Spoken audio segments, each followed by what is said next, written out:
શું મિત્રો આપ આપના મંદિરની અંદર કુળદેવી કહેજો, પિતૃદેવ, કોઈ પણ દેવતા દેવ્યનો અગરબત્તી ધૂપબત્તી કરો છો ને?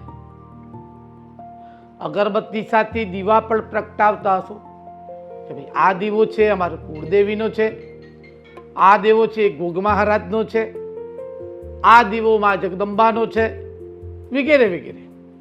કેટલાય દીવા, 2-5 દીવા પાણિયારા ઉપરથી લઈને તુલસી ક્યારા કેટલાય દીવા આપ પ્રગટાવતા હશો. અગરબત્તીઓ બી એટલી જ કરતા હશો. પરંતુ શું મિત્રો આપણને ખબર છે કે એ જેટલા ધૂપ દીપ કરો છો એ બધા દેવતાઓને ને પિતૃઓને ને આપની કુળદેવીને પહોંચે છે? શું એનું પુણ્ય પૂરેપૂરું આપણને મળે છે? તો મિત્રો શું છે એનું કારણ?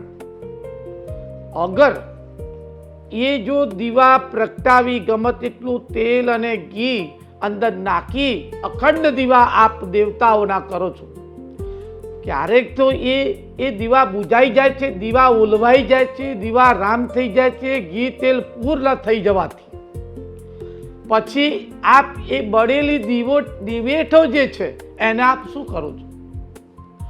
અગર કોઈ પણ પ્રકારના દીવા પ્રગટાવી અને છેલ્લે એ બળેલી જે દિવેઠો છે આપ કોઈ કચરામાં કે અધર કોઈ જગ્યા ઉપર આપ નાખી દો છો ને, તો એ દીવા કોઈ પણ પિતૃઓને, કોઈ પણ મિત્રો કુળદેવીને, કોઈ પણ દેવી દેવતાઓને આપ માનો છો, એ દેવતાઓને આપ દીવા પ્રગટાવેલા એમને ક્યાંય મળતા નથી. કેમ નથી મળતા? કે આપ એ બળેલી દિવેઠું કોઈ પણ જગ્યા ઉપર ફેંકી દો છો, કચરામાં ફેંકી દો છો, માટે એમને એ દીવા ત્યાં સુધી પહોંચતા નથી. તો મિત્રો શું કરવું જોઈએ?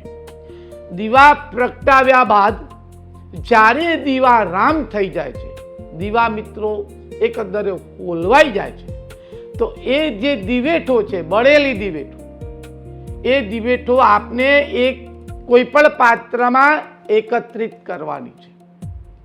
અને જ્યારે બી વધારે દિવેઠો થાય ત્યારે કોઈ પાત્રમાં કપૂર સાથે, ગુગળ સાથે એ દિવેઠો પ્રગટાવી અને એનું ઘરમાં ધૂપ ઇત્યાદિ કરો, તો જ એ દીવા તમારા પિતૃઓ દેવ દેવતાઓ સુધી પહોંચશે. અને દીવો જ્યારે પ્રગટતા હશે અને તમે જે પણ કોઈ પ્રકારનો મંત્ર, ભાવ, સ્તુતિ, પાઠ ઇત્યાદિ કરશો ને તો એ ત્યાં સુધી પહોંચશે. માટે આજે જ આજથી જ સંકલ્પ કરો કે કોઈ પણ બળેલી દિવેઠ આપણે કચરામાં કે કોઈ પણ જગ્યા ઉપર, ગમે તે જગ્યા ઉપર આપણે તેને ફેંકીશું નહીં, એક પાત્રમાં એકત્રિત કરીશું. છેલ્લે વધારે થાય એટલે એ ગુગળ, કપૂર ઇત્યાદિ અંદર નાખી અને એ પ્રગટાવી અને ઘરમાં ધૂપ ઇત્યાદિ કરવું. તો જીવનમાં આપની સિદ્ધિ, આપણું પુણ્ય, આપણું ધર્મ, આપનું કાર્ય જે કંઈ હશે એ દેવતાઓની કૃપાથી, કુળદેવીની કૃપાથી ઇત્યાદિ દેવતાઓની અસ્ખલિત આશીર્વાદથી આપ સુખી અને આપ સંપન્ન થશો. નમસ્કાર.